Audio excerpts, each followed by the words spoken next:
Buenas noches, 9:09, Milenio 3, con todos ustedes en un programa especial. Y en un programa especial en todos los sentidos. Lo que hoy vamos a mostrarles, lo que vamos a mostraros, es una investigación periodística que dura ya 10 años, ni más ni menos. Una investigación periodística con documentos que nunca antes se han emitido en ningún otro lugar. Una investigación, en definitiva, sobre probablemente el misterio más grande, más extraño, más inquietante que ha ocurrido para muchos en toda Europa. Y quizá también muchos no lo recuerden, porque en su día se conjeturaron todo tipo de hipótesis. Es más, yo aquí mismo, en la cadena SER, hablando con los compañeros a micrófono cerrado, me decían que caramba, que pensaban que todo aquello de las caras de Belmez era un fraude. Y en parte es cierto. La prensa de la época acabó el misterio diciendo que era un fraude.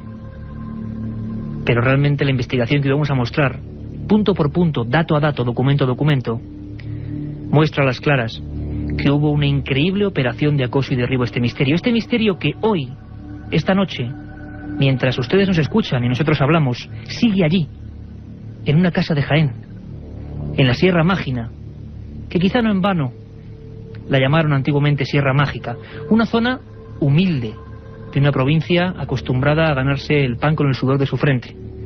Allí hace 30 años, justo hace 30 años, pasó algo asombroso, algo que ni la ciencia, ni los notarios, ni los jueces, ni los investigadores a día de hoy ha logrado resolver. Era ya casi de noche, era una casa de pastores. María Gómez Cámara, esposa de Juan Pereira Sánchez, estaba cocinando pimientos en un antiguo fogón, en un viejo fogón, a ras de suelo. Entonces, como lo hemos escuchado al empezar este programa, en ese documento tremendo, ve una mancha que con el paso del tiempo deja de ser tal y se convierte en el inicio de un enigma. Sería lógico resumir, aunque sabemos que es difícil, lo que hemos descubierto hasta ahora en torno a las famosas caras de Belmez, de las que un día hablamos en profundidad. Una matanza en la guerra civil, una familia destruida, unas fotografías, una investigación, unos rostros que se parecen a esos que llevan 31 años en una cocina de Jaén. Y hemos estado investigando. Y queremos hacer este programa, una vez más hemos a mitad de semana cambiado, desmantelado todo, porque queremos que viváis con nosotros la investigación, que sepáis que este equipo de periodistas no solo divulga, sino que va a los lugares. Hace unas horas estábamos en Sierra Morena, a oscuras, grabando, buscando testimonios, buscando rastros. Os puedo asegurar que estamos muy impactados, muy impactados. Carlos Barroso, nuestro compañero, va a intentar ahora mismo a todos los que escuchan la cadena SER, de una manera directa y dura, como él suele hacer, intentar explicar lo que ha sido hasta ahora nuestra investigación. Un enigma absolutamente clásico, las caras de Belmez. Un suceso extraño que fue una sesión de hipnosis. Y una mujer, una ama de casa, que empieza a contar cosas extrañas. Y una historia que empieza a encajar como un puzzle, a veces macabro y a veces sensacional. Escuchamos lo que ha sido la historia de nuestra investigación, de este asunto. Y ahora mismo, con todo el material fresco, recién sacado de las grabadoras y de los cuadernos, vamos a vivir una noche, os lo aseguro, diferente a todas.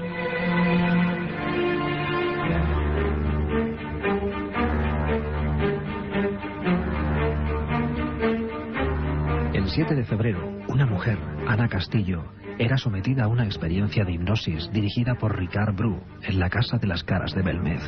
En estado de visión remota, comenzó a revivir escenas precisas de una matanza de mujeres y niños, angustia y muerte que indicaban un enclave concreto lejos del pueblo. Una matanza de una familia, un hombre fusilado, o unos tiros, unas piedras cayendo, una especie de como un edificio grande cayéndose, muchas cruces. Las descripciones de la sensitiva parecían dar en el clavo. María Gómez Cámara, dueña de la casa y solitaria compañera del fenómeno durante los últimos 30 años, asintió consternada.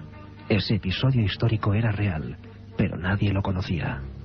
Su hermana, cuñado y 5 sobrinas habían muerto en uno de los más tristes episodios de la guerra civil, la toma del santuario de la Cabeza en Andújar.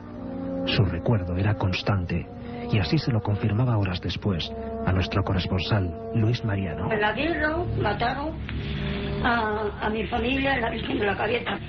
De 9 quedaron 2. ¿Y usted se acuerda muchas veces de esa familia, María? No me acordaba, era mi hermana, mi sobrina. La investigación de Milenio 3 se centró en encontrar a la única superviviente de aquella familia. Isabel Chamorro, exalcaldesa de Belmez, vio morir a sus hermanas y padres en aquel refugio bombardeado. Su testimonio nos dejó helados. Fue un milagro que no muriera, porque el cañonazo ya, cuando se derrumbó el santuario, murieron todos de cañonazo. Mi madre partía por la cintura, a la cabeza por un lado, el cuerpo por otro. Y yo en eso, en un pan de sangre de eso.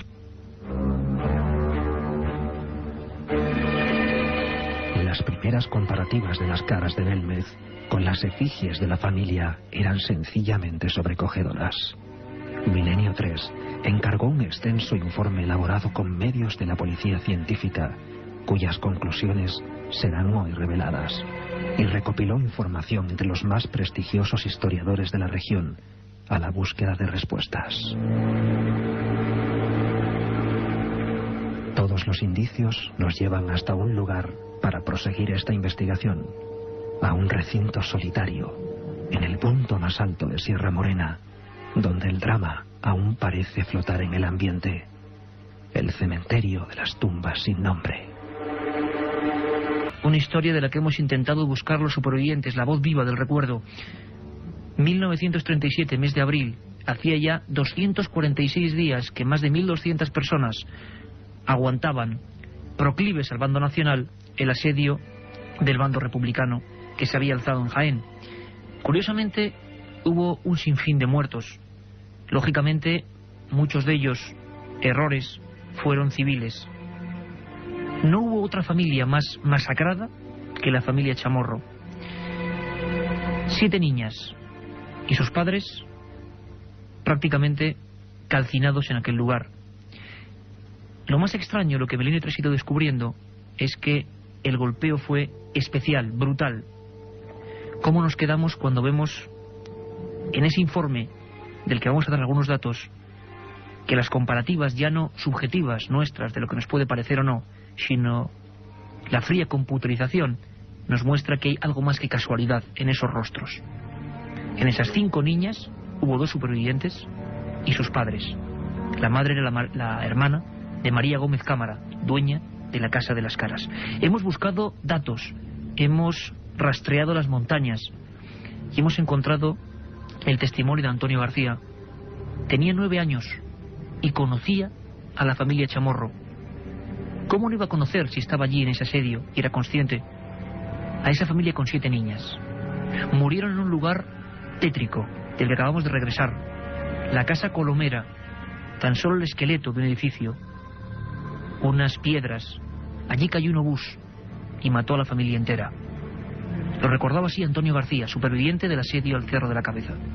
Había unos bombardeos incesantes con artillería, con morteros, con aviación, y bueno, ya estaban casi todas las casas, estaban derruidas, y la familia estaba en la casa de la cofradía de Colomera, pero allí apegado, porque aquí estaba medio hundido aquello, allí apegado, en fin, tratando de evitar algún impacto de metralla o de lo que fuera, y un obús de cañón pues pegó allí en el sitio donde ellos estaban precisamente resguardándose, pero le pegó de lleno a la mujer, a la madre la destrozó. Lo cierto es que la chiquitilla se salvó, herida muy grave, pero mató a 3 hijas, la madre y 3 hijas, que estaban todos reunidos allí, todos abrazadicos, y el proyectil destrozó a la madre y a 3 hijas.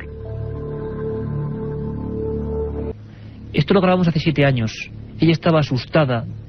Su marido falleció, está sola en su casa, en esa casa que sigue igual que en el año 71, y a veces nos decía, a Lorenzo y a mí, que miraba las caras y volvía a sentir cierto miedo, ¿no? ¿Por qué a ella? Nadie ha sabido resolver el enigma de esa pequeña casa de un pueblo de Jaén.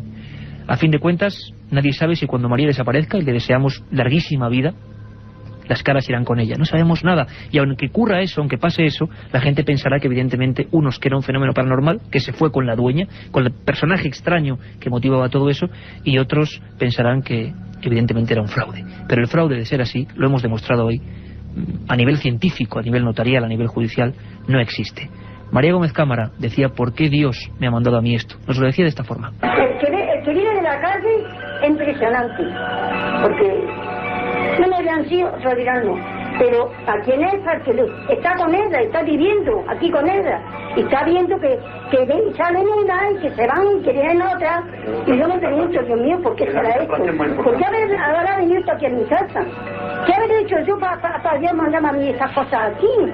Cuando yo el 23 de agosto, hace 23 años que está ahí enterrado. Yo soy eso pintado, ¿dónde estuviera de la humedad? 23 años. Porque no son 23 días, que son años.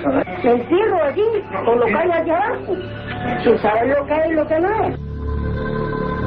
Me encierro allí con lo que hay allí abajo sin saber lo que es y no es. Y lo cierto es que nadie, todavía hoy, tiene elementos para saber qué se oculta en ese pequeño territorio de cemento.